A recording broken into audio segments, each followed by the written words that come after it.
You are the problem. Not your team. Not your board. Not your co-founder. You. You're losing influence right now because you push. You demand. You correct? You think authority means control? That founder who just closed the deal you deserved? They didn't outwork you. They didn't outspend you. They outunderstood you.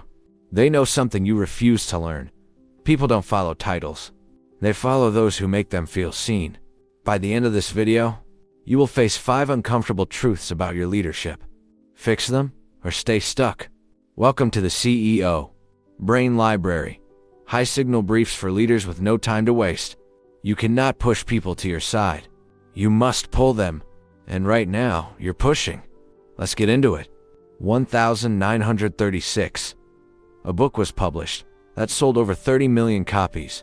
It still required reading at Google, Apple, and Goldman Sachs. Not because it's old.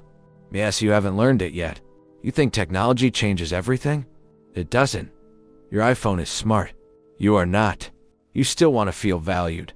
You still hate being wrong. You still promote people who flatter you and fire people who challenge you. Dale Carnegie didn't invent psychology. He just noticed what you ignore every single day. This is your CEO. Brief on how to win friends and influence people. Because your current playbook is failing. Carnegie's first principle: don't criticize, condemn, or complain. You do the opposite. Every single day. Something fails? You hunt for someone to burn. You call it accountability. It's not. It's ego. Here's what you refuse to see. Criticism puts people on the defensive. It creates resentment. It kills loyalty. And your best people are already updating their LinkedIn. Lincoln once wrote a blistering letter to a failed general. Then he folded it. Never sent it. Because Lincoln was secure enough to shut up. You are not. Ask yourself before you speak. Will this improve the situation? Or just make me feel better? If it's the latter, keep it in the drawer. Your ego doesn't need feeding. Your team needs leading, not flattery. Flattery is what you do. You praise when you want something. You compliment when you need a favor. That's not leadership. That's transactional. The deepest human need, not money, not status, not sex, is the desire to feel important. You know this, and you use it. Charles Schwab made $40 million a year in the 1920s. His secret? I have yet to find a person who does not do better work under a spirit of appreciation than under criticism. You read that and thought, I already do that. You don't. You say good job and move on. That's not appreciation. That's dismissal. This week, catch someone doing something right. Be specific. Your analysis saved us 2 hours. Not nice work. Try it. It will feel uncomfortable. That's how you know you're growing. You don't listen. You wait for your turn to talk. You call it debate. You call it challenging? Ideas. Your team calls it exhausting. The top 1% listen to understand. You listen to reply. There's a difference. One builds trust. The other builds resentment. Carnegie failed at everything early in life. Then he learned one hack. Asks questions. Then shut up. Within years he was teaching sold-out courses. Not because he was smartest, but because he made everyone else feel like they were. Here's your painful truth. People don't remember what you said in that meeting. They remember how you made them feel. Small. Your next conversation. Ask one more question than usual. Then listen. Don't interrupt. Don't solve.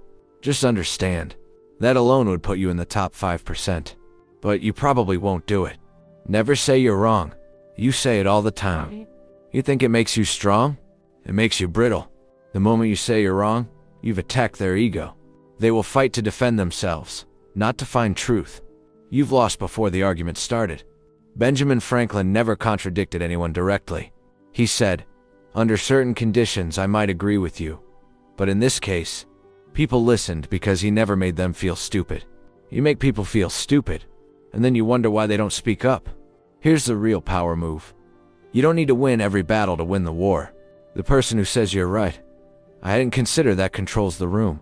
Not the person who shouts loudest. Try it. It will hurt your pride. That's the point.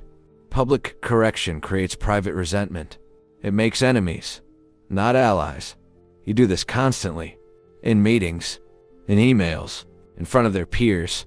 You call it transparency. They call it humiliation. A manager whose assistant misspelled a client's name pulled her aside privately. "No yelling. No public shame," he said. "Here's how we fix it. I know you'll never let it happen again." She never made the mistake again, and became his most loyal employee for 7 years. You would have CCD her boss. You would have made an example. You would have lost her. Ask yourself, is my goal to punish or to improve? If improve, protect their dignity. Grace creates loyalty. Humiliation creates resignation letters. And yours are already written. Now let's get truly uncomfortable. Everything you've learned can be weaponized. And you know it. You've used appreciation to exploit. You've used help me understand to gaslight. You've used saving face to bury your own mistakes. The difference between a leader and a manipulator is intent. And you need to check yours. Before you apply any of these 5 principles, ask, am I doing this to serve them or to serve myself? If it's the latter, stop. These tools are for building, not extracting. And right now you've been extracting for years. 3 things. No excuses. Do them. First, replace criticism with curiosity. Don't ask who did this. Said, what can we learn? Your ego will fight this. Ignore it. Second, catch someone doing something right. Send a specific message today. Not tomorrow. Not good job. Specific. Third, listen twice as much as you speak. Time yourself in your next meeting. You'll be disgusted. That disgust is the start of change. That's a $10 million leadership upgrade. 0 costs, 0 permission. Only thing standing in your way is you. Lock this in. 1. Don't criticize. Blame creates enemies. Understanding creates allies. 2. Give sincere appreciation. People follow those who make them feel valued. 3. Become genuinely interested. Listen more than you speak. 4. Never say you're wrong. Win arguments by moving forward, not proving someone wrong. 5. Let people save face. Grace creates loyalty. Humiliation creates enemies. Brief complete. Now fix yourself. You cannot push people to your side. You must pull them, but pulling requires something you've neglected. Humility. The person who walks into a room and makes everyone feel taller, not smaller, owns that room. That's not manipulation. That's mastery. And you don't have it yet. Now, out of all 5 principles, which one will you actually implement? Be honest, then comment. Or don't. Your choice reveals everything. And as a reward for those of you who made it through, because most CEOs click away when confronted with their own flaws, here's your bonus. Everything you learned today assumes you have the emotional control to apply it. But what if your own mind is the problem? What if, under pressure, you crumble? All the influence in the world won't save you if you quit. When your brain tells you you're done. This is the CEO Brain Library. High signal briefs for leaders with no time to waste.